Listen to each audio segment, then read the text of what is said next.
Solta esse vestido, sua velha pobre. Você não tem dinheiro. Estas palavras ainda ecoam na minha mente, como facas afiadas cortando minha dignidade. Nunca esquecerei os olhares de pena das pessoas ao meu redor, enquanto minhas mãos trêmulas devolviam aquele vestido azul turquesa ao cabide. Meu próprio filho, Fernando, apenas abaixou a cabeça, fingindo que não me conhecia. Meu nome é Cecília Monteiro. Tenho 67 anos e trabalhei a vida inteira como costureira para criar meu único filho. Minhas mãos têm calos de décadas segurando agulhas e tesouras, mas meu coração sempre foi macio e generoso. Pelo menos era, até aquele fatídico dia na Boutique Eleganza, na Galeria Ipanema, em Porto Alegre. A humilhação pública na frente de desconhecidos dói, mas quando vem de alguém da família, o golpe é muito mais profundo. Patrícia Alcântara Monteiro, minha nora, filha da elite paulistana, transformou minha vida em um inferno silencioso desde que se casou com Fernando. Mas naquele dia, sua crueldade atingiu um novo patamar. Era uma quinta-feira comum. Fernando havia prometido me levar para almoçar no Café Sabor Mineiro, meu lugar favorito. "Mãe, a senhora merece sair um pouco de casa", ele disse ao me convidar. O que deveria ser um dia especial se transformou no meu maior pesadelo quando Patrícia decidiu, de última hora, que precisava passar na Galeria Ipanema para comprar um presente. "Vamos só dar uma passadinha rápida", insistiu ela com aquele sorriso falso que eu já conhecia tão bem. Fernando, sempre cedendo às vontades dela, concordou imediatamente. "É rapidinho, mãe." A Boutique Eleganza era o tipo de loja que, em outros tempos, eu jamais teria coragem de entrar. Lustres de cristal, atendentes impecavelmente vestidas, roupas sem etiquetas de preço, aquele velho ditado, "se precisa perguntar o preço, não pode pagar", parecia ter sido inventado ali. Enquanto Patrícia desfilava pela loja como se fosse a dona, testando perfumes caríssimos e rejeitando peças de roupa com um gesto displicente, fiquei parada perto da entrada, sentindo-me deslocada em meu vestido simples de algodão florido e meus sapatos confortáveis, já gastos pelo uso. Foi então que o vi, um vestido azul turquesa, exatamente da cor do céu em dias claros de verão. A cor que meu falecido marido, Antônio, sempre dizia que combinava com meus olhos. Sem pensar muito, aproximei-me e toquei o tecido delicado, seda pura, como raramente havia tocado em minha vida, exceto nas peças que costurava para clientes mais abastadas. Por um breve momento, permiti-me sonhar. Imaginei como seria usar algo tão bonito, tão elegante. Talvez para o aniversário de 4 anos do meu netinho Miguel, que aconteceria no próximo mês. Patrícia sempre fazia questão de organizar festas grandiosas para o menino, convidando a alta sociedade. E eu, invariavelmente, me sentia um peixe fora d'água, com minhas roupas simples e modos que ela considerava antiquados. Tirei o vestido do cabide com cuidado, como se fosse uma relíquia frágil. Antes mesmo que pudesse segurá-lo contra meu corpo para ver como ficaria, ouvi aquela voz estridente e cortante que conhecia tão bem. "O que você pensa que está fazendo?" Patrícia vinha em minha direção, os saltos altos batendo furiosamente contra o piso de mármore, os olhos verdes faiscando de raiva. Antes que eu pudesse responder, ela arrancou o vestido das minhas mãos. "Solta esse vestido, sua velha pobre. Você não tem dinheiro." O tempo pareceu congelar. A música ambiente da loja continuava tocando, mas para mim, só existia um silêncio ensurdecedor, quebrado apenas pelas batidas aceleradas do meu coração. Senti os olhares, das vendedoras, dos outros clientes, até de um homem de terno que depois descobri ser o Dr. Paulo Machado, advogado renomado na cidade. Busquei os olhos do meu filho, implorando silenciosamente por ajuda, por defesa, por qualquer gesto que mostrasse que ele ainda se importava com sua mãe. Mas Fernando apenas fitava os próprios sapatos, as mãos nos bolsos, o rosto vermelho de vergonha. Não pela atitude da esposa, percebi com dor, mas pela presença da mãe, simples demais, para aquele ambiente. "Desculpe", murmurei, devolvendo o vestido ao cabide com mãos que tremiam tanto que mal conseguia coordenar os movimentos. Uma lágrima teimosa escapou, mas sequei-a rapidamente. Não daria a Patrícia o prazer de me ver chorar. Juliana, uma jovem vendedora de não mais que 30 anos, aproximou-se discretamente e me ofereceu um copo d'água. Seu olhar compassivo foi a única gentileza que recebi naquele momento. "A senhora está bem?" sussurrou ela, enquanto Patrícia já se afastava, indo em direção a outra seção da loja, como se nada tivesse acontecido. "Estou", respondi automaticamente, a resposta ensaiada que havia dado tantas vezes nos últimos anos. "Estou bem. Estou acostumada. Está tudo bem." Mas não estava. Naquele momento, algo quebrou dentro de mim. Não era apenas a humilhação pública. Era a constatação de que meu próprio filho, aquele menino que eu havia criado sozinha após a morte prematura do meu marido, aquele por quem eu havia sacrificado sonhos, saúde e juventude, não moveu um dedo para me defender. O almoço no Café Sabor Mineiro foi cancelado. No caminho de volta para casa, no banco traseiro do carro importado de Fernando, eu observava as ruas de Porto Alegre passando pela janela, mas não via nada. Minha mente estava longe, revivendo não apenas o episódio da loja, mas todos os pequenos e grandes desrespeitos que havia engolido silenciosamente nos últimos anos. As indiretas durante os jantares de família, os comentários sobre minha aparência, minhas roupas, meus modos à mesa, a forma como Patrícia limitava meu acesso ao meu próprio neto, como se eu pudesse contaminá-lo com minha simplicidade. As vezes em que ela reorganizava meu pequeno quarto na casa deles, jogando fora objetos pessoais que considerava tralhas. E principalmente, a maneira como ela envenenava meu filho contra mim, com mentiras sussurradas no ouvido dele durante a noite, fazendo Fernando duvidar cada vez mais da própria mãe. Chegando em casa, aquela mansão fria na Barra da Tijuca que nunca senti como meu lar, fui direto para meu quarto. Era o menor da casa, antigamente um escritório, adaptado com uma cama de solteiro quando me mudei para lá após ficar viúva. As paredes eram nuas, sem as fotografias e lembranças que decoravam minha antiga casa na Vila São José. Patrícia não permitia decoração cafona nos espaços comuns. Sentada na beirada da cama, olhando para minhas mãos enrugadas e calejadas, tomei uma decisão. Não sabia ainda como, mas aquela humilhação não ficaria impune. Não por vingança mesquinha, mas porque algo dentro de mim gritava que era hora de recuperar minha dignidade. O que eu não sabia, naquele momento de resolução silenciosa, era que o destino estava prestes a me oferecer uma arma muito mais poderosa do que eu poderia imaginar. Uma verdade escondida que mudaria tudo. Uma semana depois daquele terrível episódio na loja, aconteceu algo que virou minha vida de cabeça para baixo. Fernando me pediu para arrumar o quarto dele e de Patrícia enquanto eles levavam Miguel ao pediatra. Foi então que, sem querer, derrubei uma caixa do alto do armário. E o que encontrei dentro dela mudou completamente o rumo da minha vida. Mas para entender o impacto daquela descoberta, preciso voltar um pouco no tempo e contar como tudo começou. Quando Fernando me convidou para morar com ele após a morte do meu Antônio, confesso que hesitei. Por 4 décadas, vivi na mesma casinha simples na Vila São José, onde cada canto guardava uma memória. Ali, Fernando deu seus primeiros passos. Ali, chorei a morte prematura do meu marido. Ali, passei noites em claro costurando para pagar a faculdade do meu filho. "Mãe, a senhora não pode ficar sozinha", insistiu Fernando nas semanas após o velório. "Tenho um quarto sobrando, a casa é grande. A senhora merece descansar agora." Seus olhos eram sinceros, o mesmo olhar determinado que tinha quando criança, e decidia me ajudar com as costuras, enfiando linha nas agulhas para poupar minha vista cansada. Meu filho sempre foi um menino sensível, inteligente, o primeiro da família a entrar na universidade. Como costureira de fábrica, ganhava pouco, mas cada centavo economizado foi para a educação dele. Fernando correspondeu ao sacrifício, formando-se com honras em engenharia civil. A primeira vez que entrei na casa de Fernando e Patrícia, uma mansão em condomínio fechado na Barra da Tijuca, senti um nó no estômago.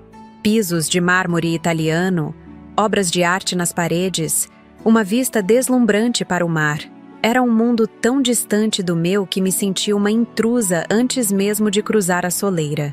Patrícia me recebeu com um sorriso frio, alta, elegante, cabelos perfeitamente tingidos num tom de loiro que combinava com os olhos verdes felinos. Lembro-me de seu primeiro comentário quando viu minhas 2 malas velhas. Nossa, só isso? Bem, melhor assim. O closet de hóspedes é pequeno.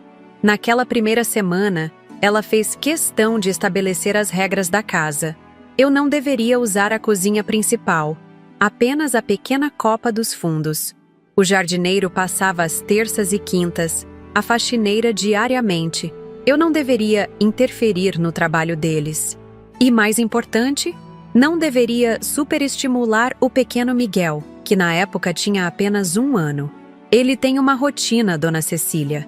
Pediatras modernos recomendam consistência, explicou, como quem fala com uma criança ou alguém muito obtuso. Nada de doces escondidos ou deixar ele acordado fora de hora. Fernando, ao meu lado, apenas assentia, como se aquilo fosse perfeitamente normal. Engoli a indignação junto com o café amargo que ela serviu. Afinal, estava na casa deles. E meu filho parecia tão feliz com sua família perfeita. Os primeiros sinais de que algo estava profundamente errado surgiram sutilmente. Uma manhã, enquanto Fernando estava no trabalho, fiz um bolo de fubá, a receita da minha mãe, que Fernando adorava na infância. Quando Patrícia chegou do seu dia de spa e sentiu o cheiro, seu rosto se contorceu numa expressão de desgosto. Dona Cecília, não combinamos que a senhora não usaria a cozinha? Além disso, carboidratos refinados e açúcar são veneno. Fernando está tentando manter a forma. Naquela noite, quando meu filho chegou, ofereci-lhe uma fatia do bolo. Ele olhou rapidamente para a esposa antes de recusar. Estou de dieta, mãe. Colesterol alto, sabe como é? Mas à noite, ouvi-o na cozinha, servindo-se de uma fatia generosa. Nossos olhares se cruzaram. O dele, culpado. O meu, magoado. Era como se, aos poucos, Patrícia estivesse cortando os laços entre nós, tecendo uma teia invisível que afastava meu filho de mim. A situação piorou quando tentei estabelecer uma conexão com meu netinho. Miguel era um garotinho encantador, com os olhos expressivos do pai e um sorriso que iluminava o ambiente. Desde que me mudei, ansiava por momentos com ele, sonhando em ser a avó que conta histórias, ensina receitas, cria memórias. Mas Patrícia sempre encontrava uma forma de intervir. Ele acabou de tomar banho. Não pegue nele agora. Está quase na hora da aula de natação para bebês. A babá já organizou as atividades do dia. Quando conseguia alguns minutos preciosos com Miguel, sentia-me observada, como se estivesse sendo avaliada. Um dia, enquanto brincávamos no jardim, ensinei-lhe uma cantiga que cantava para Fernando na infância. O menino gargalhava deliciado, batendo palminhas desajeitadas. Patrícia apareceu na varanda como um falcão. Por favor, não ensine essas músicas caipiras para ele. Estamos investindo em educação musical Montessori, e isso pode confundi-lo. Caipira. A palavra saiu de sua boca como um insulto, uma categorização da minha origem, da minha essência. Naquele momento, percebi que para ela, eu não era apenas a sogra indesejada. Era a personificação de tudo que ela desprezava. Simplicidade, tradição, raízes humildes. À medida que os meses passavam, Fernando mudava. O filho amoroso e atencioso transformava-se num homem distante, sempre ocupado, sempre cansado demais para uma conversa. Quando tentava compartilhar minhas preocupações, ele me cortava com frases como: "A senhora está exagerando", ou "Patrícia só quer o melhor para todos nós". Uma noite, ouvi uma discussão acalorada no quarto deles. A voz de Patrícia, geralmente controlada e fria, estava alterada. Sua mãe mexeu nas minhas joias. Tenho certeza que aquele broche de esmeraldas estava na caixinha azul, não na vermelha. Ela anda bisbilhotando quando não estamos em casa. Patrícia, isso é uma acusação séria. Minha mãe nunca faria isso. A voz de Fernando parecia cansada, mais resignada que defensiva. Você sempre a defende. Não percebe que ela tenta me sabotar desde o começo? Os comentários sobre meu jeito de criar Miguel, as histórias do quando Fernando era pequeno, as receitas que ela sabe que não aprovo. No dia seguinte, Fernando mal me olhou durante o café da manhã.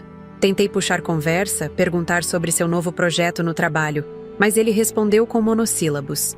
Antes de sair, parou na porta e disse, sem me encarar: "Mãe, preciso que a senhora respeite o espaço e as coisas da Patrícia.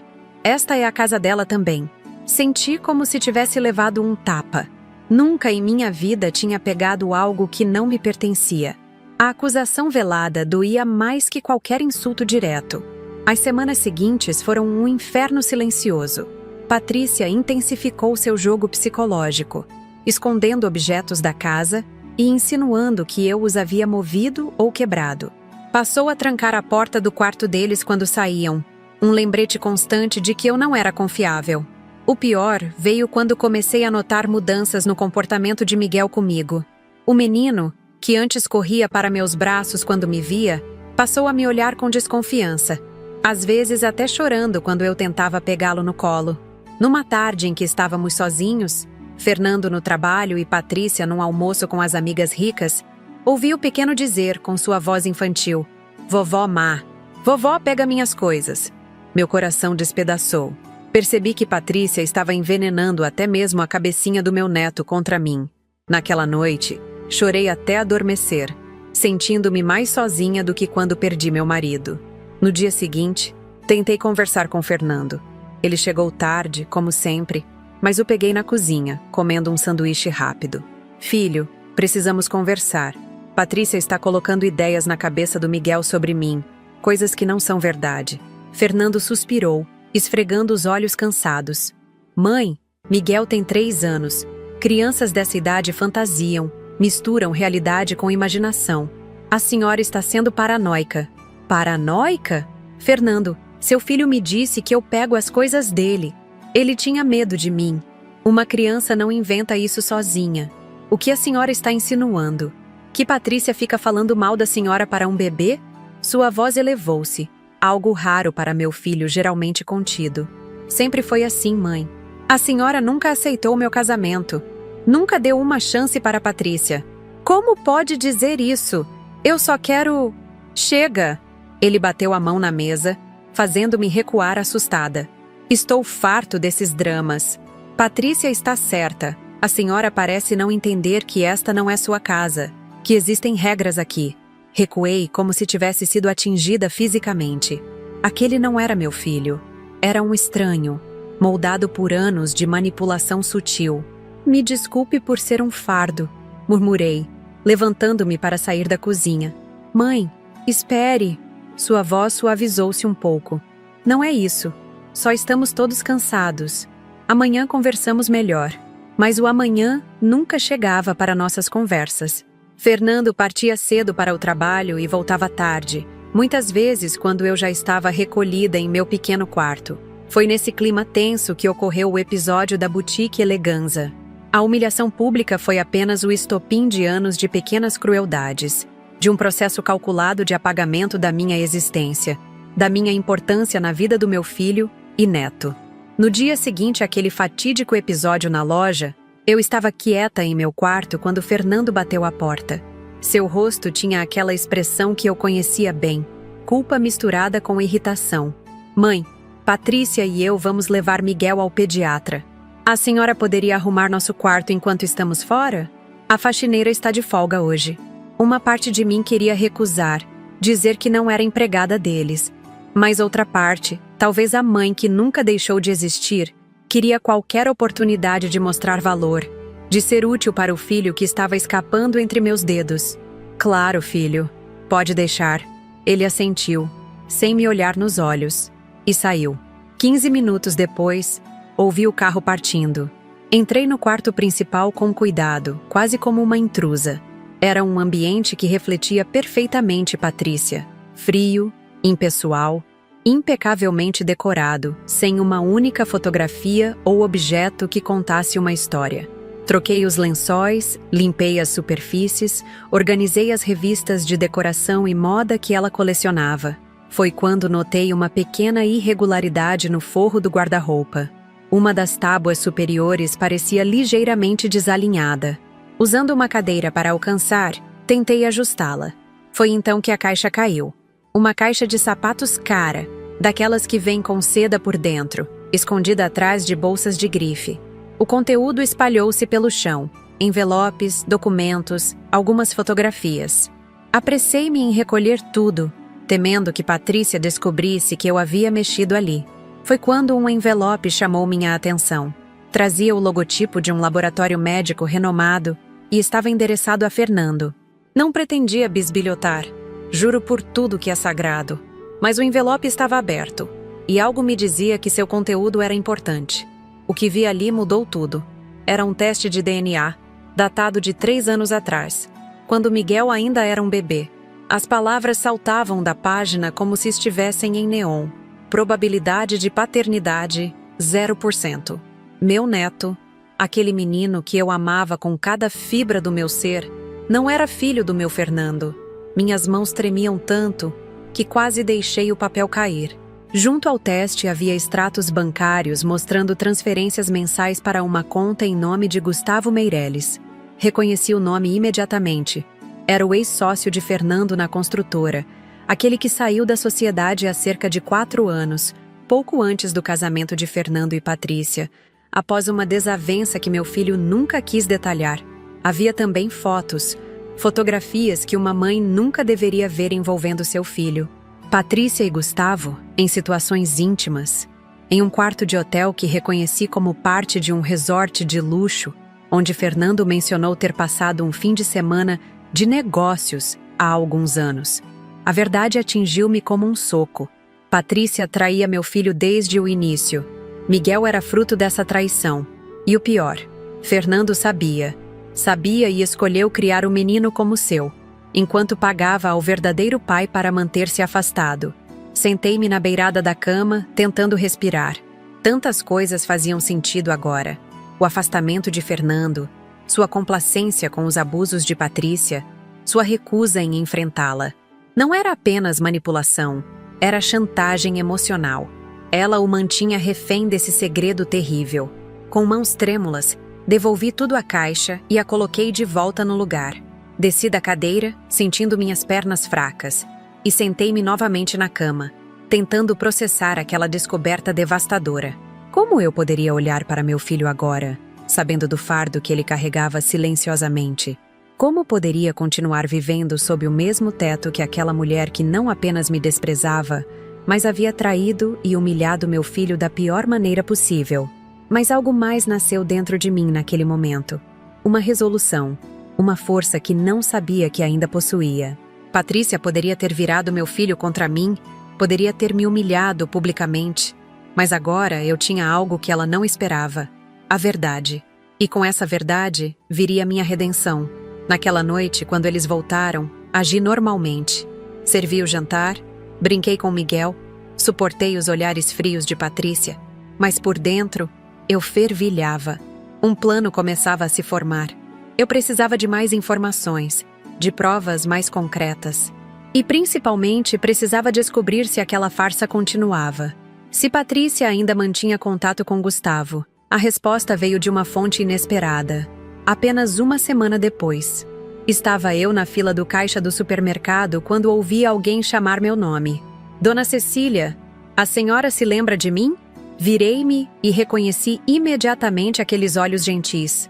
Era Juliana, a jovem vendedora da boutique Eleganza que me ofereceu água durante meu momento de humilhação. Claro que me lembro, minha filha, respondi, sentindo uma mistura de vergonha e gratidão. Como poderia esquecer? Juliana olhou para os lados, como se verificasse se estávamos sendo observadas, e baixou a voz. Tenho tentado falar com a senhora desde aquele dia. O que aconteceu foi horrível e injusto. Algo na sinceridade daquela moça me tocou profundamente. Talvez fosse a solidão que eu vinha sentindo. Talvez fosse a necessidade desesperada de um aliado. Mas convidei-a para um café ali mesmo, no pequeno quiosque do supermercado. Entre goles de café morno em copos de plástico, Juliana me contou algo que gelou meu sangue. Dona Cecília, a senhora sabia que sua nora frequenta a loja regularmente? Sempre com o mesmo homem, nunca com seu filho. Senti meu coração acelerar. Que homem! Alto, moreno, sempre bem vestido. Eles parecem íntimos. Ela corou levemente. Ouvi quando ele a chamou de meu amor no provador. Achei que a senhora deveria saber. Você sabe o nome dele? Perguntei, já suspeitando da resposta. Gustavo? Eu acho. Ele pagou com cartão uma vez. Meireles, se não me engano. Foi como se o chão se abrisse sob meus pés. Não era apenas um caso passado, um deslize que resultou em Miguel. A traição continuava, descarada, enquanto meu filho trabalhava para sustentar aquela farsa de família feliz. Juliana percebeu minha perturbação e, surpreendentemente, ofereceu-me ajuda. Minha prima trabalha como empregada na casa dos pais dela, os Alcântara. Se a senhora quiser saber mais, nunca fui uma pessoa vingativa ou intrometida. Passei a vida de cabeça baixa, trabalhando honestamente, evitando conflitos. Mas naquele momento, algo dentro de mim se transformou. Não era apenas por mim, era pelo meu filho, pelo pequeno Miguel que, inocente, crescia em meio a tantas mentiras. Quero saber tudo, respondi com uma firmeza que me surpreendeu. Nas semanas seguintes, Juliana tornou-se meus olhos e ouvidos. Através dela e de sua prima Raquel, que trabalhava na mansão dos Alcântara, comecei a montar o quebra-cabeça da vida dupla de Patrícia. Descobri que as aulas de pilates das terças e quintas eram, na verdade, encontros num flat de luxo em Ipanema, que as viagens a trabalho para São Paulo frequentemente coincidiam com viagens de Gustavo, que os presentes caros que ela exibia orgulhosamente, joias, bolsas, roupas de grife, nem sempre vinham do cartão de crédito do meu filho. Dona Luísa, a mãe dela, desconfia de alguma coisa. Contou-me Raquel num de nossos encontros secretos no Café Sabor Mineiro. Mas faz vista grossa. O que importa para ela é manter as aparências. E o pai? O senhor Ernesto? Ah, esse é diferente. Homem íntegro, severo até. Se soubesse da metade do que a filha apronta, Raquel balançou a cabeça. Ele tem um código moral antiquado, mas firme. Leva a sério coisas como honra familiar. Cada nova informação era como uma peça se encaixando no mosaico da verdade. Eu guardava tudo em meu coração, esperando o momento certo, reunindo coragem. Uma tarde, enquanto todos estavam fora, tive a ousadia de verificar o celular de Patrícia, que ela havia esquecido carregando na sala. A senha era fácil. A data de aniversário dela, um exemplo clássico da vaidade que a impedia de imaginar que alguém pudesse invadir sua privacidade. O que encontrei ali confirmou tudo. Mensagens, fotos, planos. Patrícia não apenas traía meu filho, ela o desprezava. Em conversas com Gustavo, referia-se a Fernando como o otário, zombava de sua dedicação à família, ridicularizava sua origem humilde, minha origem. Em uma mensagem particularmente dolorosa, ela escrevia: "Não aguento mais essa velha bisbilhoteira na minha casa. Fernando insiste em mantê-la por pena. Típico dele, sempre o bonzinho. Mal sabe ele que seu precioso filhinho nem seu é." Li aquilo e senti uma mistura de náusea e fúria. Como uma mulher podia ser tão cruel, tão calculista? Como podia brincar com os sentimentos de um homem bom como meu filho? Mas a mensagem que realmente me deixou sem chão foi uma troca recente. Gustavo, e se contarmos a verdade? Estou cansado dessa situação. Quero meu filho. Patrícia, nem pense nisso. Fernando é perfeito como pai de fachada. Rico, trabalhador, ingênuo. Além disso, você abriu mão legalmente quando aceitou aquele acordo. Então era isso, um acordo legal. Dinheiro trocado pelo silêncio, pela negação da paternidade. Fernando sabia que Miguel não era seu filho e ainda assim aceitou criá-lo, pagando ao verdadeiro pai para manter-se afastado. Que tipo de acordo era esse? Que poder Patrícia tinha sobre meu filho para forçá-lo a tal humilhação? As respostas vieram aos poucos, em fragmentos de conversas ouvidas, em documentos encontrados acidentalmente, em confidências trocadas com Juliana e Raquel. 5 anos atrás, Fernando e Gustavo eram sócios promissores em uma construtora. Ganharam uma licitação importante para um projeto governamental, o primeiro grande salto para a empresa deles. Foi quando Patrícia entrou em cena. Filha da elite, com contatos poderosos, aproximou-se dos 2 sócios oferecendo abrir portas. Seduzida pelo status emergente de Fernando, e pela beleza latina de Gustavo, envolveu-se com ambos simultaneamente. Quando engravidou, viu em Fernando o melhor candidato a marido, mais estável, mais maleável, mais apresentável para a família tradicional. Mas manteve o caso com Gustavo, a paixão proibida que nunca conseguiu abandonar. O teste de DNA feito secretamente revelou a verdade. Fernando, devastado, confrontou os dois. Gustavo, em apuros financeiros após uma série de investimentos mal-sucedidos, aceitou um acordo, uma quantia mensal em troca de afastar-se e nunca reivindicar a paternidade. Patrícia, temendo o escândalo que arruinaria sua reputação na alta sociedade, usou a influência da família para convencer Fernando a aceitar aquela situação, ameaçando destruir a construtora dele com processos e cancelamento de contratos se ele a expusesse.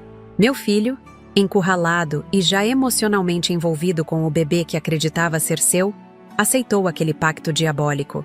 Separou-se do sócio, casou-se com Patrícia e enterrou a verdade no fundo de sua alma. Uma tragédia silenciosa que explicava tantas coisas. O olhar sempre triste por trás do sorriso de Fernando, sua dedicação quase obsessiva ao trabalho, sua tolerância inexplicável aos caprichos e crueldades de Patrícia, seu afastamento gradual de mim, a única pessoa que poderia enxergar através da máscara que ele usava diariamente. Em uma das minhas conversas com Juliana, ela me contou algo que acendeu uma luz de esperança. Dona Cecília, a senhora sabia que o aniversário da Dona Luísa, mãe da Patrícia, será no próximo mês? Minha prima disse que estão organizando uma grande festa na mansão dos Alcântara. Toda a família estará lá, inclusive o senhor Ernesto, que raramente aparece nesses eventos sociais. Uma ideia começou a se formar em minha mente. Se havia alguém capaz de pôr um fim naquela farsa, era Ernesto Alcântara, o patriarca severo que, segundo todos diziam, não tolerava desonra na família. Sua prima conseguiria um convite para essa festa? Perguntei. Juliana pareceu surpresa. A senhora está pensando em acabar com essa mentira de uma vez por todas. Respondi, com uma convicção que não sentia desde a juventude. O plano era arriscado, quase temerário. Mas quando se está encurralada, quando já se perdeu quase tudo, o medo dá lugar a uma coragem nascida do desespero. Nas semanas que antecederam a festa, reuni todas as provas. Cópias das mensagens, do teste de DNA, dos extratos bancários mostrando os pagamentos a Gustavo. Guardei tudo em um envelope que carreguei comigo como um talismã. Na véspera da festa, Fernando me surpreendeu com um anúncio. Mãe, amanhã é o aniversário da mãe de Patrícia. Gostaria que a senhora nos acompanhasse. Quase engasguei com o chá que tomava. Era a primeira vez em anos que ele me convidava para um evento familiar importante. Tem certeza, filho? Patrícia não se importa? Ele desviou o olhar. Aquele gesto tão característico quando mentia ou omitia algo. Na verdade, foi ideia dela. Disse que a senhora precisa socializar mais, conhecer pessoas. Algo estava errado. Patrícia jamais me incluiria voluntariamente em seu círculo social. Qual seria a armadilha? Concordei mesmo assim. Era exatamente o que eu precisava. Na manhã seguinte, vesti minha melhor roupa. Um conjunto azul marinho que guardava para ocasiões especiais. Patrícia me olhou de cima a baixo quando desci as escadas. Um sorriso fino nos lábios perfeitos. Dona Cecília, talvez queira usar isto. Estendeu-me uma caixa contendo um conjunto de colar e brincos que nunca poderia comprar com minha modesta aposentadoria. Presente meu, para que a senhora se sinta adequada ao ambiente. Entendi a mensagem subliminar. Eu era inadequada, uma intrusa em seu mundo de luxo. O presente era uma forma de me diminuir, de reforçar nossa diferença de status. Mesmo assim, aceitei com um sorriso. Que gentileza, minha filha. Obrigada. O sorriso dela vacilou ligeiramente, desconcertada com minha reação serena. A mansão dos Alcântara era exatamente como imaginei. Um palacete imponente no Jardim Europa, em São Paulo, cercado por jardins impecáveis e seguranças discretos. Carros de luxo enfileiravam-se na entrada. Motoristas uniformizados abrindo portas para convidados elegantemente vestidos. Senti-me pequena, deslocada. mas mantive a cabeça erguida. Patrícia circulava entre os convidados como uma rainha, apresentando Fernando orgulhosamente como meu marido, o engenheiro, enquanto eu seguia discretamente, observando tudo. Foi quando avistei Gustavo. Ele não deveria estar ali. Era um risco absurdo. Mas lá estava, conversando animadamente com um grupo de homens de negócios, como se pertencesse àquele ambiente. Nossos olhares se cruzaram por um instante. Ele franziu o senho, talvez tentando lembrar onde me vira antes. Desviei rapidamente, o coração acelerado. Minutos depois, no banheiro luxuoso da mansão, ouvi vozes vindas de um cômodo adjacente. Um pequeno escritório com a porta entreaberta. Reconheci imediatamente. Patrícia e Gustavo. Você enlouqueceu? Aparecer na festa do meu pai? E se Fernando desconfiar? Estava com saudades. De você, do meu filho. Estou cansado desse jogo, Patrícia. Nosso acordo foi claro. Você recebe seu dinheiro e fica longe. Dinheiro não é mais suficiente. Quero reconhecer Miguel. Quero ser pai de verdade. A voz dela adquiriu um tom gélido que conhecia bem. Nunca. Entendeu? Jamais permitirei que você destrua tudo que construí. Miguel é um Alcântara Monteiro agora. Tem um futuro brilhante pela frente. O que você tem a oferecer? Um apartamento apertado e um nome sem peso? Tenho amor verdadeiro para oferecer. Algo que você desconhece. O som de um tapa cortou o ar, seguido por uma risada amarga de Gustavo. Essa é a verdadeira Patrícia Alcântara. A víbora por trás da socialite perfeita. Afastei-me silenciosamente, as mãos tremendo. O que acabara de ouvir confirmava minhas suspeitas mais sombrias e, ao mesmo tempo, apresentava uma nova complicação. Gustavo queria o filho. Queria destruir a farsa que Fernando aceitara manter. Caminhei pelo salão principal como em transe, observando aquelas pessoas ricas e poderosas, todas sorrindo, todas interpretando seus papéis sociais perfeitamente. Quantas outras mentiras, quantas outras farsas se escondiam por trás daqueles sorrisos. Foi quando avistei Ernesto Alcântara, um homem imponente de cabelos grisalhos e postura militar, conversando seriamente com dois senhores de idade similar. Algo em sua expressão severa, em seu olhar penetrante, me deu coragem. Aproximei-me decidida, o envelope pesando no bolso do meu casaco como chumbo. Era agora ou nunca. Senhor Alcântara, poderia falar com o senhor em particular? É sobre sua filha. Os olhos azuis acinzentados, tão diferentes dos de Patrícia, fitaram-me com curiosidade. E a senhora é Cecília Monteiro, mãe de Fernando, marido da sua filha. Ele assentiu educadamente, desculpando-se com seus interlocutores. Conduziu-me a um terraço lateral, menos frequentado pelos convidados. Em que posso ajudá-la, senhora Monteiro? Respirei fundo, buscando coragem nas profundezas da minha alma. O senhor ama sua família, não é? Valoriza a honra, a verdade? Ele franziu o senho, intrigado com minha abordagem direta. Certamente. São valores inegociáveis para mim. Então o senhor merece saber que está vivendo uma mentira. Estendi-lhe o envelope. Sua filha tem traído meu filho desde o início do casamento. O pequeno Miguel não é neto biológico do senhor. O rosto dele empalideceu. Depois adquiriu um tom avermelhado. Suas mãos fortes tremeram levemente ao abrir o envelope e examinar seu conteúdo. Minutos que pareceram horas se passaram enquanto ele lia cada documento. Estudava cada fotografia, seu rosto uma máscara impenetrável de controle. Finalmente, dobrou tudo cuidadosamente e me fitou com um olhar que parecia enxergar através da minha alma. Por que está me mostrando isso, senhora Monteiro? Porque estou cansada de ver meu filho sofrer. Porque quero justiça.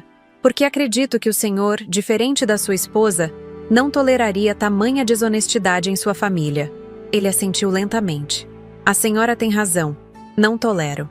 Fez uma pausa, estudando-me. Mas devo perguntar. Seu filho sabe que a senhora está fazendo isso? Senti um nó na garganta. Meu filho sabe da traição. Sabe que Miguel não é dele. Ele aceitou essa situação por razões que ainda não compreendo totalmente. Mas não sabe que estou aqui. Entendo. Ele guardou o envelope no bolso interno do paletó. A senhora acabou de colocar uma bomba em minha família, senhora Monteiro. Espero que esteja preparada para a explosão. Naquele momento, uma voz conhecida soou às nossas costas. Pai, o que está acontecendo aqui? Viramo-nos para encontrar Patrícia, linda em seu vestido de festa, o rosto uma máscara de desconfiança ao me ver conversando com seu pai. Ernesto Alcântara olhou para a filha com uma expressão que jamais esquecerei. Um misto de decepção, raiva e resolução. Estamos tendo uma conversa muito interessante sobre honra familiar, Patrícia. Algo que aparentemente você desconhece. Vi o rosto dela empalidecer, os olhos verdes se arregalando em compreensão e pânico. Pai, não sei o que essa mulher lhe disse, mas... Silêncio. A voz dele, embora baixa, carregava uma autoridade que fez Patrícia retrair-se como uma criança repreendida. Não aqui, não agora, mas esta farsa acaba hoje. Foi quando avistei Fernando se aproximando, confuso com nossa pequena reunião no terraço. Ao lado dele, como uma sombra indesejada, vinha Gustavo Meireles. O destino havia reunido todos os personagens daquele drama em um único palco. E eu, a simples costureira, a velha pobre, que não tinha dinheiro para um vestido elegante, havia acendido o pavio que faria tudo explodir. Patrícia, está tudo bem? Fernando perguntou, olhando desconfiado para Gustavo, que se mantinha a poucos passos de distância. Não, filho, respondi, antes que qualquer outro pudesse falar. Nada está bem, mas logo estará. Ernesto Alcântara olhou para cada um de nós, depois para o salão repleto de convidados. Vamos todos para meu escritório. Agora. E assim, seguimos o patriarca pelos corredores da mansão, um pequeno cortejo de segredos prestes a serem revelados, vidas prestes a serem transformadas para sempre. O que aconteceu naquela sala mudaria o curso das nossas vidas de maneiras que eu jamais poderia imaginar. O escritório de Ernesto Alcântara era exatamente como o homem, imponente, tradicional e intimidador. Paredes revestidas de madeira escura, livros encadernados em couro, uma pesada mesa de jacarandá que parecia ter testemunhado décadas de decisões importantes. Um quadro enorme do patriarca em uniforme militar dominava a parede principal, lembrete constante de sua autoridade. Entramos em silêncio, uma procissão tensa de segredos e mentiras prestes a serem expostos. Ernesto ocupou a cadeira atrás da escrivaninha, um juiz pronto para seu julgamento. Patrícia permaneceu de pé, rígida como uma estátua, os nós dos dedos brancos de tanto apertar sua bolsa de grife. Fernando parecia confuso, alternando olhares entre mim e Gustavo, que se mantinha próximo à porta como se calculasse rotas de fuga. Sentem-se, ordenou Ernesto, sua voz cortando o silêncio como uma lâmina. Obedecemos automaticamente. Senti-me como uma menina na diretoria da escola, apesar dos meus 67 anos.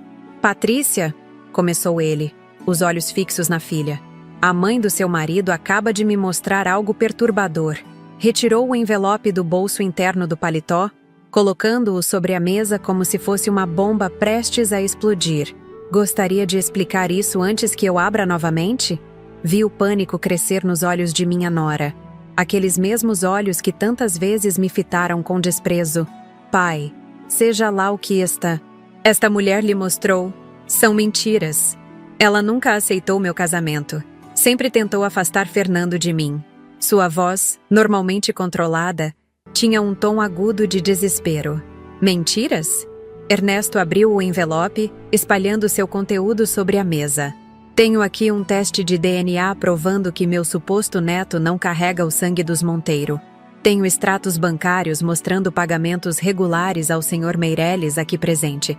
Tenho fotografias suas com este homem em situações que uma mulher casada jamais deveria estar. São estas as mentiras, Patrícia? Fernando levantou-se bruscamente, o rosto pálido. Senhor Alcântara, não é o que parece. Você sabia. Interrompi, não conseguindo mais me conter.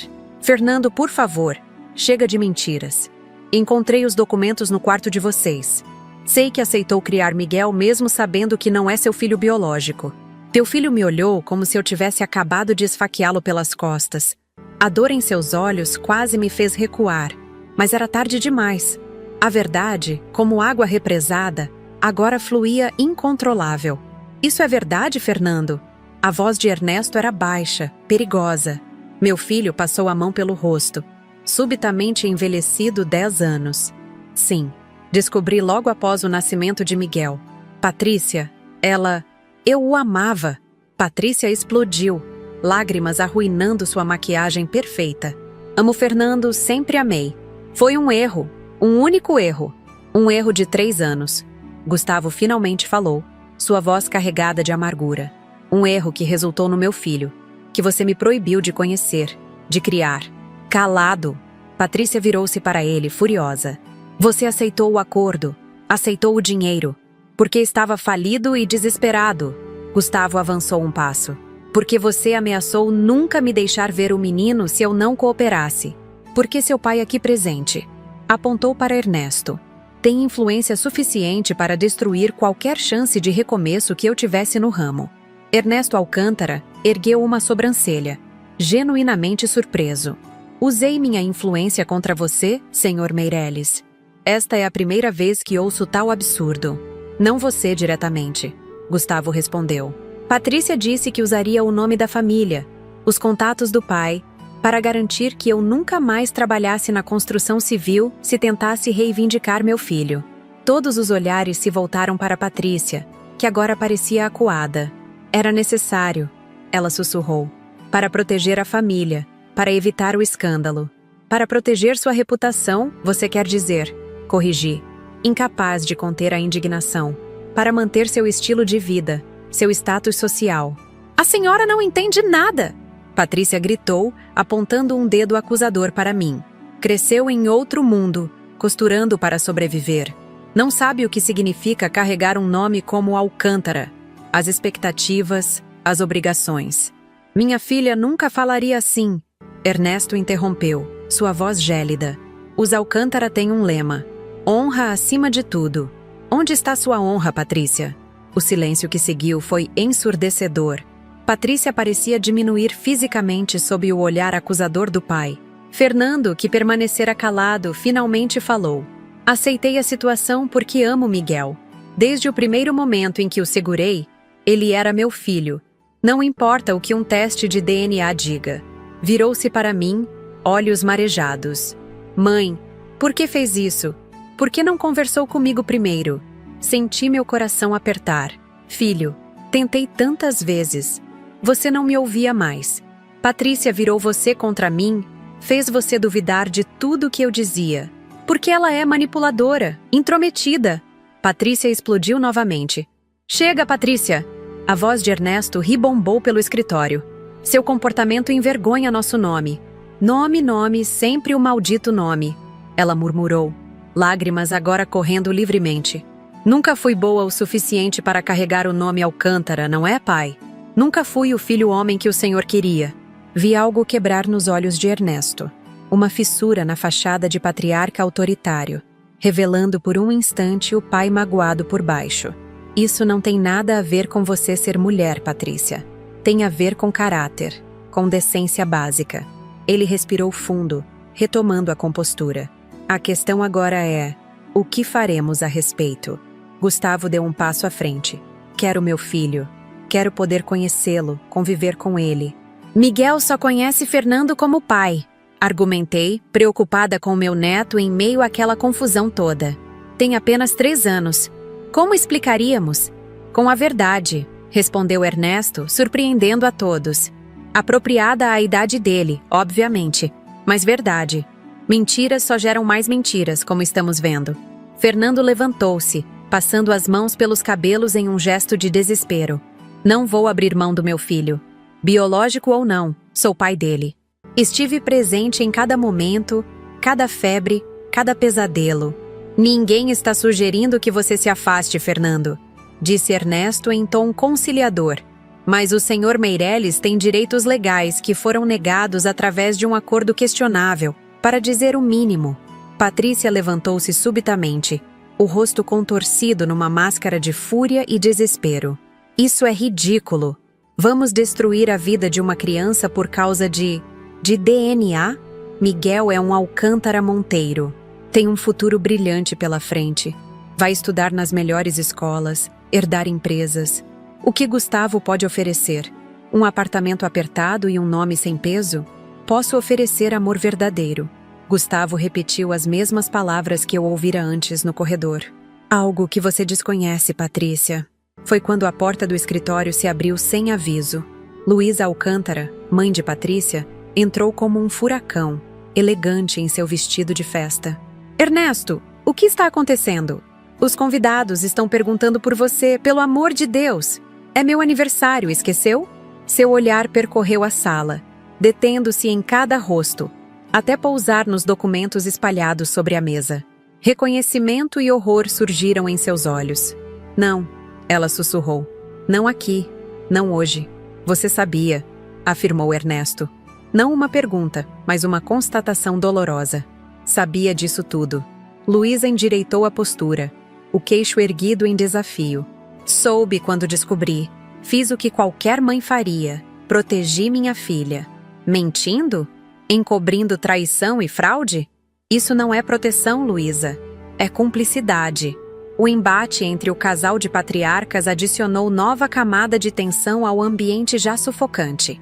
Éramos todos espectadores de um drama que se desenrolava em múltiplos níveis. Marido e mulher, pai e filha, amantes proibidos, mãe e filho. Não podemos resolver isso agora, Luísa insistiu, prática como sempre. Temos 200 convidados lá fora. Um escândalo seria devastador para todos. Ernesto ficou em silêncio por um momento, pensativo. Finalmente, assentiu. Tem razão em um ponto. Hoje não é o momento. Mas esta conversa não termina aqui. Virou-se para nós, sua expressão grave. Fernando, Gustavo, Dona Cecília, peço que se retirem discretamente. Continuaremos esta discussão amanhã, em meu escritório no centro, às 10 horas. Levantei-me, sentindo-me estranhamente leve apesar da situação caótica. A verdade estava exposta. Não havia mais segredos, não havia mais manipulações nas sombras. Quando nos dirigíamos à porta, Ernesto acrescentou: Patrícia, você fica. Temos muito a discutir, sua mãe e eu. O olhar que Patrícia me lançou ao sairmos continha puro ódio. Se olhares pudessem matar, eu teria caído ali mesmo. Mas sustentei seu olhar sem vacilar. Anos de submissão e medo haviam ficado para trás. Saímos silenciosamente da mansão, evitando os salões principais onde a festa continuava, alheia ao drama que acabara de se desenrolar. No carro, a caminho de casa, Fernando finalmente quebrou o silêncio. Por que, mãe? Por que não veio falar comigo primeiro? Você me ouviria? Realmente me ouviria? Virei-me para encará-lo. Há anos tento te dizer que Patrícia não é quem você pensa. Você sempre a defendeu. Sempre minimizou o que ela fazia, até quando me humilhou publicamente naquela loja. Fernando apertou o volante com tanta força que os nós dos dedos embranqueceram. Achei que estava exagerando. Ela dizia que a senhora tinha ciúmes, que não aceitava nosso casamento. E você acreditou nela, não em mim, sua própria mãe. Ele não respondeu, mas vi uma lágrima escorrer por seu rosto. Meu filho forte, meu engenheiro bem-sucedido, reduzido a um menino perdido. Meu coração apertou. Fernando, não fiz isso para te magoar ou para destruir seu casamento. Fiz porque não aguentava mais ver você sofrer em silêncio, preso numa farsa. Amo o Miguel, ele sussurrou. Mais que tudo nessa vida. Eu sei, filho. E isso não vai mudar. Você será sempre pai dele, o pai que esteve presente, que o amou desde o primeiro dia. Toquei seu braço gentilmente. Mas Gustavo também tem direito de conhecer o filho. A verdade é sempre melhor que a mentira, por mais dolorosa que seja. Chegamos em casa tarde da noite. A mansão na Barra da Tijuca, sempre tão fria e impessoal, parecia ainda mais vazia. Miguel dormia profundamente, cuidado pela babá que, alheia ao drama familiar, relatou apenas que o menino comeu bem e brincou bastante. Depois que a babá saiu, fiquei acordada na cozinha, preparando um chá calmante. Fernando apareceu à porta, olhos vermelhos. Não consigo dormir, confessou, sentando-se pesadamente à mesa. Servi chá para nós dois em silêncio. Era como voltar décadas no tempo, quando ele era adolescente e vinha me contar seus problemas na escola tarde da noite. O que vai acontecer agora, mãe? A voz dele tinha uma vulnerabilidade que me partiu o coração. Não sei ao certo, filho, mas estaremos juntos, como sempre estivemos. Cobri sua mão com a minha. Você é forte. Sempre foi. E Miguel precisa dessa força agora. Acha que Patrícia vai lutar pela custódia? Considerei a pergunta cuidadosamente. Acho que Patrícia vai lutar pelo que sempre lutou: status, aparência, conforto. Se tiver que escolher entre Miguel e a fortuna da família, temo que... Não precisei completar. Fernando conhecia a esposa melhor do que admitia. A noite passou lenta, carregada de apreensão. Dormi mal, acordando a cada ruído, temendo e esperando pelo retorno de Patrícia. Ela não voltou. Na manhã seguinte, às 9h30, estávamos prontos para o encontro no escritório de Ernesto. Fernando parecia 10 anos mais velho, olheiras profundas marcando seu rosto jovem. Miguel ficou com a babá, alheio à tempestade que se formava ao seu redor. O escritório de Ernesto Alcântara ocupava o andar superior de um edifício histórico no centro financeiro da cidade. A placa discreta na porta dizia apenas Alcântara Investimentos, sem qualquer ostentação. Fomos recebidos por uma secretária eficiente que nos conduziu a uma sala de reuniões. Gustavo já estava lá, tenso em seu terno bem cortado. Minutos depois, Ernesto entrou, seguido por Patrícia. Notei imediatamente a ausência de Luísa. Bom dia a todos. Ernesto começou, formal como sempre. Patrícia tem algo a dizer. Minha nora parecia diferente. O ar arrogante havia desaparecido, substituído por uma expressão derrotada que nunca vira antes. Evitava olhar diretamente para qualquer um de nós. Ela hesitou, a voz tremendo ligeiramente. Quero pedir desculpas. Pelo que fiz, pelas mentiras, pela forma como tratei. Olhou brevemente para mim. Como tratei a senhora, dona Cecília? A surpresa deve ter sido evidente em meu rosto. Em 4 anos de convivência, nunca a ouvira pedir desculpas a ninguém. Meu pai... Ela lançou um olhar rápido para Ernesto. Meu pai e eu conversamos longamente ontem à noite. Sobre honra, sobre responsabilidade, sobre as consequências dos nossos atos. Ernesto interveio. Após muita reflexão, chegamos a algumas decisões. Primeiro, Patrícia concorda com um divórcio consensual, sem disputas por bens ou propriedades. Fernando assentiu lentamente, o rosto inexpressivo. Segundo, quanto ao pequeno Miguel, propomos uma guarda compartilhada entre Fernando e o Sr. Meireles, com visitas regulares e alternadas. Gustavo pareceu surpreso com a proposta razoável. E Patrícia? Terei direito a visitas supervisionadas. Ela respondeu, a voz pequena. Até que demonstre maior maturidade e responsabilidade. Havia algo estranho acontecendo. A Patrícia que conhecíamos jamais aceitaria tais termos sem lutar, sem manipular, sem ameaçar. E por que aceitaria isso tudo assim de repente? Perguntei, incapaz de conter a desconfiança. Foi Ernesto quem respondeu. Porque as alternativas são piores, dona Cecília. Muito piores. Entendi então.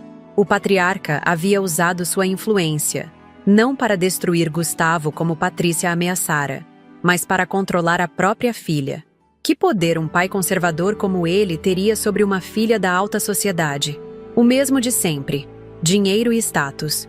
Patrícia está deserdada, confirmou Ernesto, como se lesse meus pensamentos. Não terá acesso ao fundo fiduciário da família, às empresas ou propriedades. Terá que viver com o que construiu por si mesma. O golpe era devastador para alguém como ela, que nunca trabalhou um dia na vida, que definia seu valor pelo sobrenome e pelo tamanho da conta bancária. E a mais, continuou Ernesto, se não cumprir rigorosamente os termos deste acordo, se tentar manipular ou prejudicar qualquer um dos envolvidos, enfrentará não apenas minha desaprovação, mas consequências legais. Tenho documentos suficientes para um processo por fraude, por alienação parental, por danos morais. Fernando olhou para a esposa, ou futura ex-esposa, com um misto de pena e descrença. Então é isso? Acabou? Patrícia levantou o olhar. seus olhos verdes agora opacos, sem o brilho felino que tanto a caracterizava. Acabou, Fernando. Sinto muito por tudo.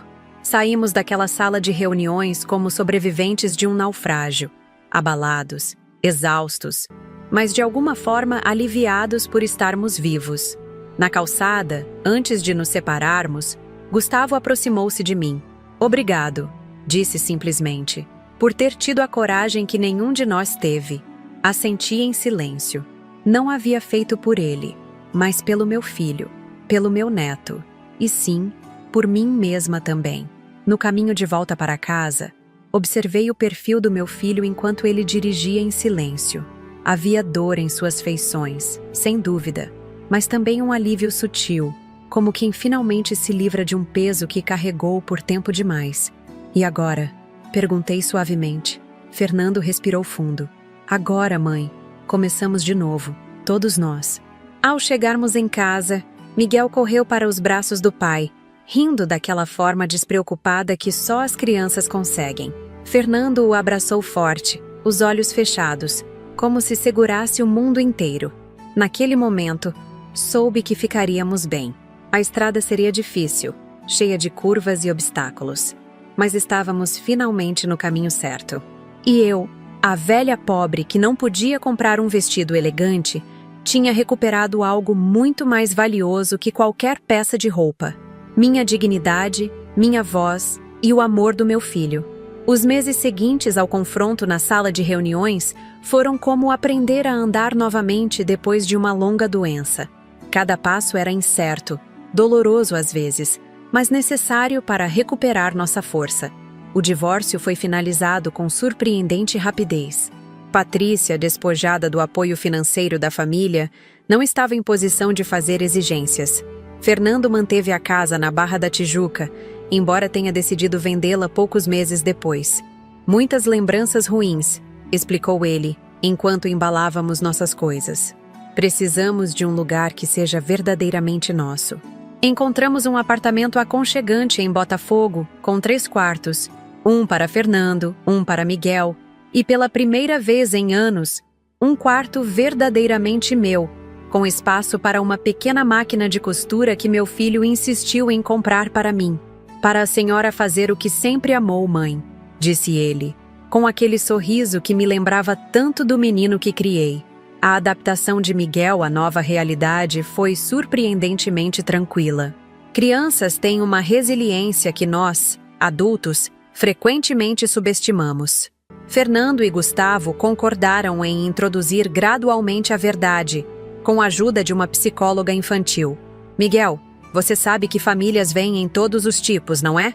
Explicou Fernando ao menino, sentado em nossa sala nova, com Gustavo presente. Algumas crianças têm um papai e uma mamãe. Outras têm 2 mamães ou 2 papais. Você é muito especial. Tem 2 papais que te amam muito. A princípio, Miguel ficou confuso, mas logo adotou a nova realidade com a facilidade que só uma criança possui. Papai Nando e Papai Gu, ele chamava, diferenciando os 2 homens que agora compartilhavam sua criação. Gustavo revelou-se um homem melhor do que eu esperava. Respeitoso com Fernando, gentil comigo e completamente apaixonado pelo filho. Tinha um pequeno apartamento no Flamengo, não muito longe do nosso, e adaptou um quarto especialmente para as visitas de Miguel. Nunca vou tentar substituir Fernando, ele me garantiu certa tarde, enquanto observávamos Miguel brincando no parquinho. Ele é o pai que esteve lá desde o primeiro dia.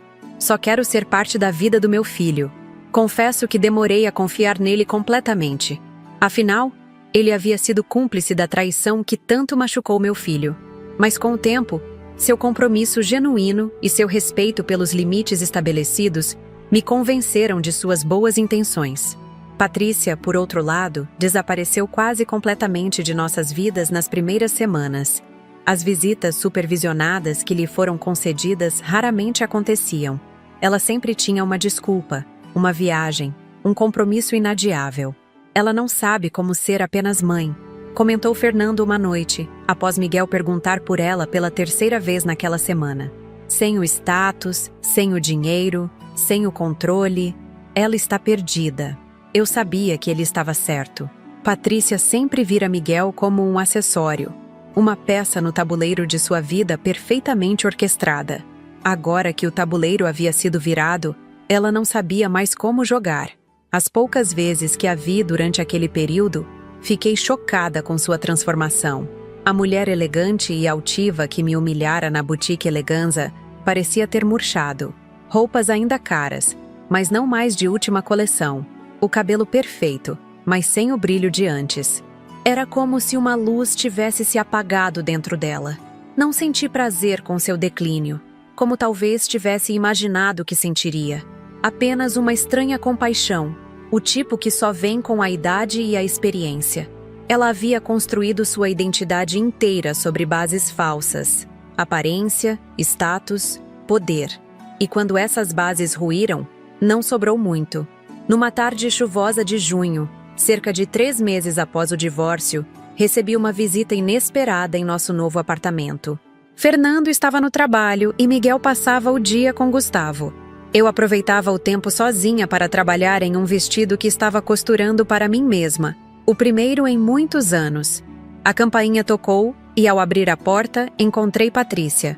Não a Patrícia arrogante que conhecia, mas uma versão menor, mais frágil. Vestia um trench coat simples, ensopado pela chuva, o cabelo preso em um rabo de cavalo descuidado. "Posso entrar?" perguntou, a voz quase um sussurro. Hesitei por um momento, avaliando se aquela poderia ser mais uma de suas manipulações. Mas algo em seus olhos, uma vulnerabilidade genuína que nunca havia visto antes, me fez abrir a porta completamente. "Aceita um chá?" "Está encharcada." Ela assentiu em silêncio, seguindo-me até a cozinha compacta, mas aconchegante. Permaneceu de pé, deslocada, como se não soubesse qual era seu lugar naquele novo cenário de nossas vidas. "Sente-se." Indiquei uma cadeira. "Não vou mordê-la." Deu? Um fantasma de sorriso passou por seus lábios enquanto ela se acomodava. "Bonito lugar", comentou, olhando ao redor. "Acolhedor. É um lar de verdade", respondi simplesmente, colocando a chaleira no fogo. Não uma casa de revista. Ficamos em silêncio enquanto a água fervia. Servi o chá em xícaras simples de cerâmica, nada dos jogos de porcelana fina que ela tanto prezava, e sentei-me à sua frente. "Por que está aqui, Patrícia?" Ela segurou a xícara com ambas as mãos, como se buscasse calor. "Vim pedir desculpas. Propriamente. Não forçada pelo meu pai ou por circunstâncias, mas porque preciso. Para mim mesma." Estudei seu rosto, procurando sinais de falsidade, do teatro social que ela dominava tão bem. Não encontrei nenhum. "Fui cruel com a senhora", continuou ela. "Deliberadamente cruel. Porque a senhora representava tudo que me ensinaram a desprezar. Simplicidade, autenticidade, amor incondicional." Seus olhos se encheram de lágrimas. "Porque a senhora tinha o amor genuíno do Fernando, algo que eu nunca tive." Não respondi de imediato. Anos de mágoa não se dissolvem com algumas palavras, por mais sinceras que pareçam. "E Miguel?" perguntei finalmente. "Você tem faltado às visitas." Ela baixou o olhar, envergonhada. "Não sei como ser mãe dele agora. Antes era fácil. Tinha babás, atividades programadas, roupas de marca. Era como brincar de boneca." Ela ergueu os olhos marejados. "Agora preciso ser apenas mãe, e não faço ideia de como fazer isso." Algo dentro de mim se comoveu. Por trás da socialite arrogante que me humilhara publicamente, havia uma mulher profundamente insegura, produto de uma criação privilegiada, mas emocionalmente árida. Ninguém nasce sabendo, Patrícia. Ser mãe se aprende no dia a dia, nos erros e acertos. "A senhora fez parecer tão fácil", ela murmurou. "Fernando sempre fala do quanto a senhora sacrificou por ele, do amor incondicional que recebeu. Não foi fácil. Fui mãe solo a maior parte da vida dele. Houve noites em que chorei de exaustão, dias em que duvidei de cada decisão. Mas amava meu filho acima de tudo, e isso fazia cada sacrifício valer a pena." Terminamos nosso chá em um silêncio menos tenso. Antes de partir, Patrícia fez uma pergunta que me pegou desprevenida. "A senhora acha que um dia poderia me perdoar?" Olhei para aquela mulher quebrada à minha frente e respondi com a honestidade que sempre valorizei. Não sei, Patrícia. O perdão não é um interruptor que se liga de uma hora para outra. É um processo, mas estou disposta a começar esse processo se você estiver realmente comprometida a mudar. Foi o início de uma transformação lenta, não apenas em Patrícia, mas em todos nós. Ela começou a comparecer regularmente às visitas com Miguel, aprendendo desajeitadamente a princípio a ser uma presença constante e positiva na vida dele. Matriculou-se na faculdade, algo que nunca havia terminado, distraída pela vida social, e alugou um apartamento modesto, rejeitando a oferta de Luísa de mantê-la financeiramente. Preciso aprender a me sustentar, ela explicou quando Fernando comentou, surpreso sobre sua decisão. Preciso descobrir quem sou sem o nome e o dinheiro dos Alcântara. A relação entre Fernando e Gustavo, inicialmente tensa, evoluiu para um respeito mútuo que surpreendeu a todos. Não eram amigos, certamente, mas parceiros na criação de Miguel, ambos determinados a dar ao menino uma infância feliz e equilibrada. Enquanto essas mudanças aconteciam ao meu redor, eu também passava por minha própria transformação. Anos de subordinação, de silêncio forçado, haviam me diminuído de maneiras que só agora percebia. Voltei a costurar com prazer, não mais como obrigação para sobreviver, mas como expressão criativa. Um dia, Juliana, a vendedora que testemunhara minha humilhação na boutique e depois se tornara uma aliada crucial, apareceu com uma proposta inesperada. Dona Cecília, estou abrindo uma pequena loja de roupas no Largo do Machado. Nada muito chique, mas roupas bonitas e acessíveis. A senhora aceitaria criar algumas peças exclusivas para mim? Sua habilidade com costura é incrível. Fiquei tão surpresa que não soube o que responder de imediato. Aos 67 anos, quando a maioria das pessoas pensa em aposentadoria, eu estava recebendo uma oportunidade de começar algo novo. Não sei se tenho energia para isso, minha filha, confessei, insegura.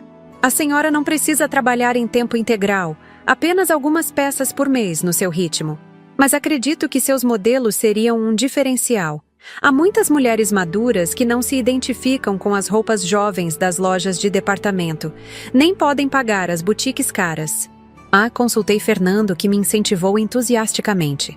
Mãe, a senhora sempre teve talento. Por que não compartilhar isso com o mundo? Aceitei a proposta de Juliana como um experimento. Criei 5 vestidos para começar, modelos que eu mesma gostaria de usar. Elegantes, mas confortáveis, com tecidos de qualidade e acabamento impecável. Para minha surpresa, venderam em menos de uma semana.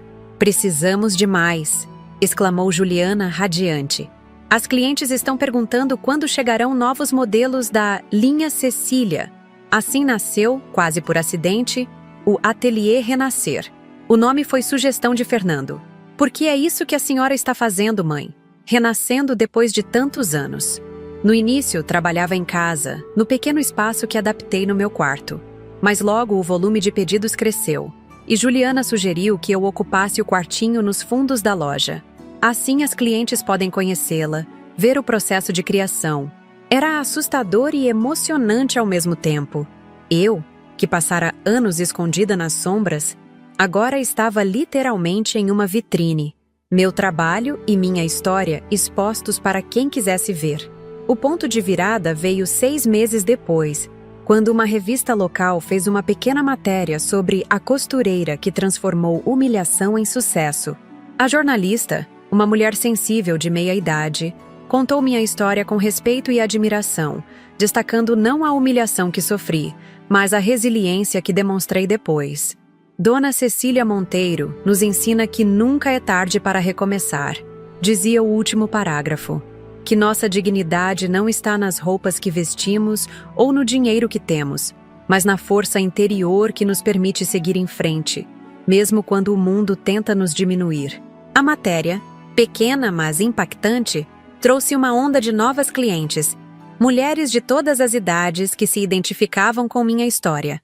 Algumas vinham apenas para conhecer a Senhora do Vestido, como me chamavam.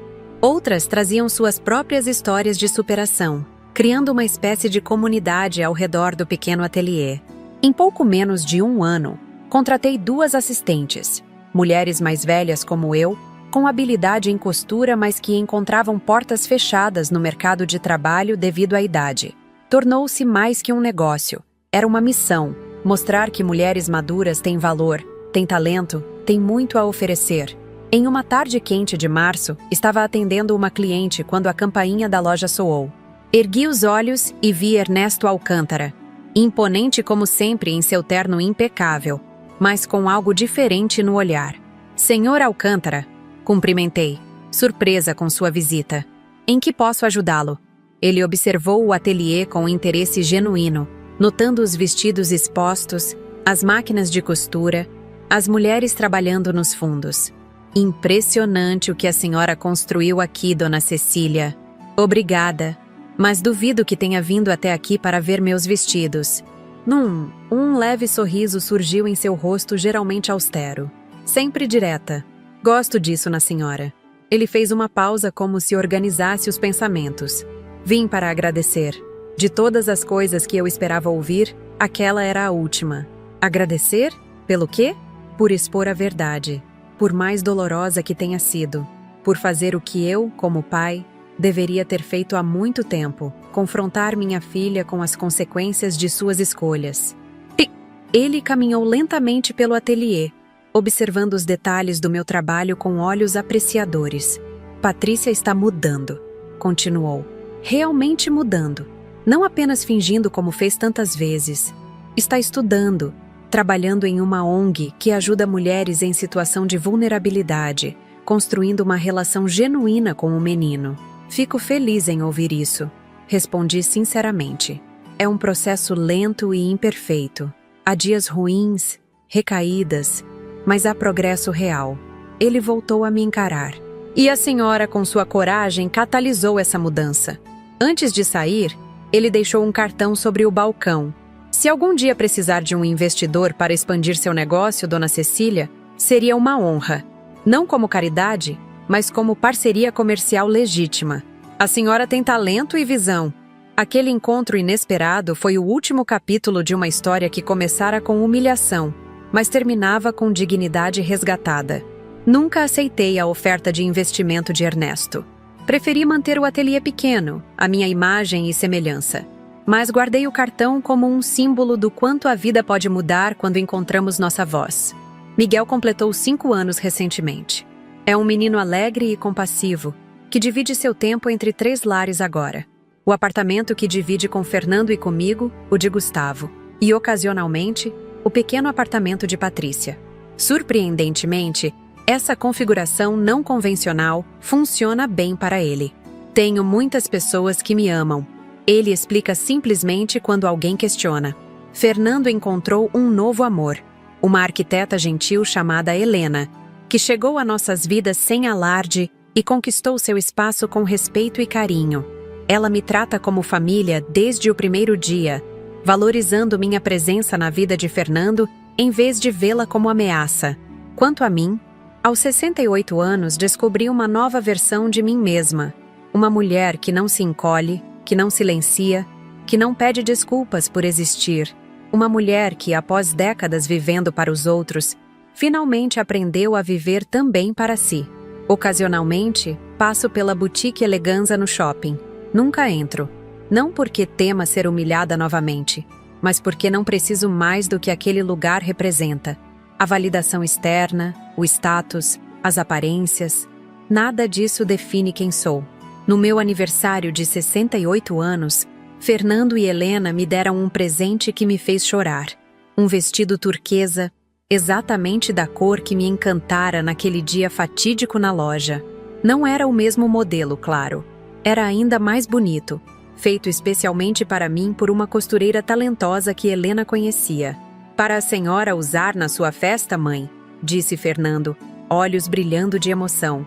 A senhora merece todas as coisas bonitas deste mundo. Vesti-me com cuidado naquela noite, apreciando como o tecido fluía graciosamente, como a cor realçava meus olhos. Os mesmos olhos que meu falecido marido tanto admirava. Olhei-me no espelho e vi não apenas uma mulher mais velha em um vestido bonito, mas alguém que havia atravessado tempestades e emergido mais forte. A velha pobre que não podia comprar um vestido caro, agora tinha algo muito mais valioso: amor genuíno, propósito renovado e a certeza inabalável do próprio valor. Algumas batalhas na vida precisam ser lutadas não apenas por nós, mas pelas gerações que virão depois. Quando Miguel crescer, espero que carregue consigo a lição mais importante que aprendi: que nossa dignidade não é negociável, que nossa voz importa e que nunca, jamais, é tarde demais para recomeçar. Quando reflito sobre tudo que vivi, mal consigo acreditar na transformação que minha vida sofreu. De uma senhora humilhada publicamente por sua nora, ouvindo as palavras cruéis: "Solta esse vestido, sua velha pobre. Você não tem dinheiro", para uma mulher realizada, respeitada e cercada de amor verdadeiro. Minha história começou com dor e vergonha naquela boutique elegante, mas não terminou ali. Aquele momento de humilhação pública foi apenas o estopim para que eu, Cecília Monteiro, encontrasse uma força que nem sabia que tinha. Uma força que me levou a investigar, a descobrir a verdade sobre Patrícia e seu caso com Gustavo, a revelar que meu netinho Miguel não era filho biológico do meu Fernando, e, finalmente, a confrontar toda aquela teia de mentiras que havia nos aprisionado por tanto tempo. O caminho não foi fácil. Houve momentos em que duvidei de mim mesma, em que temi estar destruindo a família do meu filho ao invés de salvá-la. Mas algo dentro de mim sabia que a verdade, por mais dolorosa que fosse, era necessária. Que viver em uma mentira dourada ainda era viver em uma mentira. E como a vida tem dessas ironias, aquela humilhação que deveria me destruir acabou sendo minha libertação. Libertou meu filho Fernando de um casamento baseado em enganos e manipulações. Libertou o pequeno Miguel para conhecer sua verdadeira origem e ter 2 pais que o amam sinceramente. Libertou até mesmo Patrícia, forçando-a a encarar quem realmente era e a buscar uma versão melhor de si mesma, sem a máscara do dinheiro e do status. E me libertou a mim, uma mulher de 67 anos que pensava que sua vida já estava escrita, que seu papel era apenas observar da margem enquanto os outros viviam. Me deu um novo começo, um propósito renovado através do meu ateliê Renascer, onde não apenas crio roupas, mas ajudo outras mulheres maduras a reencontrarem seu valor. Hoje, quando olho para trás, vejo que aquele vestido azul turquesa na boutique Eleganza não era apenas um pedaço de tecido caro que eu não podia comprar. Era um símbolo do que a sociedade nos faz acreditar que determina nosso valor: aparência, juventude, dinheiro, status. Mas descobri, da maneira mais difícil, que nosso valor real está em algo muito mais profundo: nossa integridade, nossa coragem, nossa capacidade de amar e ser amado verdadeiramente. Fernando está feliz agora, com Helena, uma mulher que o valoriza por quem ele é, não pelo que pode oferecer. Miguel cresce cercado de amor, não de aparências. E eu floresci em uma idade em que muitos acham que já é tempo de murchar. Provei para mim mesma, e talvez para o mundo, que nunca é tarde para recomeçar, para se redescobrir, para se reinventar. Esta não é apenas minha história. É a história de tantas mulheres que foram diminuídas, silenciadas, feitas para se sentirem menos por causa da idade, da classe social, da aparência. Mulheres que carregam dentro de si uma força que nem imaginam, esperando apenas o momento certo para despertar. Se você está me assistindo e se identifica com qualquer parte da minha jornada, quero que saiba, você também tem essa força. Talvez ainda não tenha descoberto. Talvez ainda esteja adormecida sob camadas de dúvidas e medos, mas ela está aí. E quando você a encontrar, nada, nem ninguém, poderá definir seu valor novamente. Hoje, quando passo em frente a lojas elegantes, não me sinto mais intimidada. Posso não comprar as roupas mais caras, mas carrego comigo algo que o dinheiro não pode comprar: a certeza do meu próprio valor. E esta, meus queridos, é a verdadeira riqueza. A vida tem dessas surpresas. Quem diria que aos 67 anos eu começaria uma nova carreira, faria novos amigos, descobriria novos talentos e paixões? Quem diria que aquela humilhação pública seria o catalisador para uma vida muito mais autêntica e plena do que eu jamais imaginei possível? Se há uma lição que aprendi e que gostaria de compartilhar com vocês, é esta: Nunca permita que alguém defina quem você é ou quanto vale. Nunca aceite ser diminuído, silenciado ou humilhado. Sua voz importa. Sua história importa. Você importa. E se você está passando por um momento difícil agora, se sente diminuído, invisível ou impotente, lembre-se de mim, Cecília Monteiro, a velha pobre, que transformou humilhação em triunfo. Se eu pude fazer isso aos 67 anos, imagine o que você pode fazer, não importa a sua idade ou circunstância. Gostaria muito de saber o que vocês acharam da minha história. Foi difícil reviver esses momentos para gravar esse vídeo, contar cada detalhe dessa jornada tão pessoal. Foram horas de preparação, ensaio, gravação, mas fiz com amor, pensando em cada um de vocês que talvez precise ouvir exatamente isso hoje. Se minha história tocou seu coração de alguma forma, peço que deixe seu comentário abaixo. De onde você está assistindo? Já passou por alguma situação semelhante? Como lidou com isso? Seus comentários me ajudam a saber que não estou falando sozinha, que minhas palavras estão chegando a quem precisa ouvi-las. E se você gostou deste vídeo, por favor, deixe seu like. Esse simples gesto ajuda muito o canal Vovó Lembrou a crescer e alcançar mais pessoas que, como você e eu, têm histórias para contar e ouvir. Peço também que se inscreva no canal e ative o sininho de notificações. Toda semana compartilhamos histórias reais como esta. Histórias de superação, de recomeços, de pessoas comuns que enfrentaram desafios extraordinários e emergiram mais fortes. Histórias que nos lembram que a vida, com todas as suas complexidades, vale a pena ser vivida plenamente. Se você já é inscrito, muito obrigada pelo apoio contínuo. Que tal compartilhar este vídeo com alguém que você acha que precisa ouvir esta mensagem hoje? Às vezes, uma história pode ser exatamente o que alguém precisa para encontrar força em um momento difícil. Quero aproveitar também para falar sobre o Valeu Demais, uma forma de apoiar financeiramente nosso canal. Produzir esses vídeos exige tempo, equipamento, edição, muitos custos que às vezes são difíceis de cobrir apenas com visualizações. Sua contribuição, por menor que seja, ajuda a manter o Vovó Lembrou no ar e permite que continuemos trazendo histórias diárias que inspiram e transformam vidas. Com sua ajuda no Valeu Demais, podemos melhorar a qualidade dos nossos vídeos, investir em equipamentos melhores, talvez até viajar para conhecer e registrar histórias de pessoas de todo o Brasil. Seu apoio financeiro transforma-se diretamente em mais conteúdo significativo para todos nós. Antes de me despedir, quero deixar um pensamento final. Nunca subestime o poder de uma história. A minha mudou minha vida ao ser contada. A sua pode mudar a vida de alguém ao ser ouvida. Por isso estamos aqui, compartilhando, conectando, lembrando uns aos outros que não estamos sozinhos em nossas lutas e triunfos.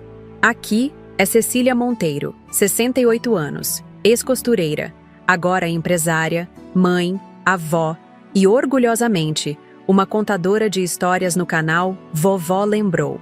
Porque nossas histórias merecem ser lembradas, nossas vozes merecem ser ouvidas e nossas vidas merecem ser celebradas. Não importa nossa idade, nossa origem ou nossa conta bancária. Obrigada por me ouvir hoje. Obrigada por fazer parte desta jornada comigo. E lembre-se sempre, nunca, jamais é tarde demais para recomeçar. Até o próximo vídeo.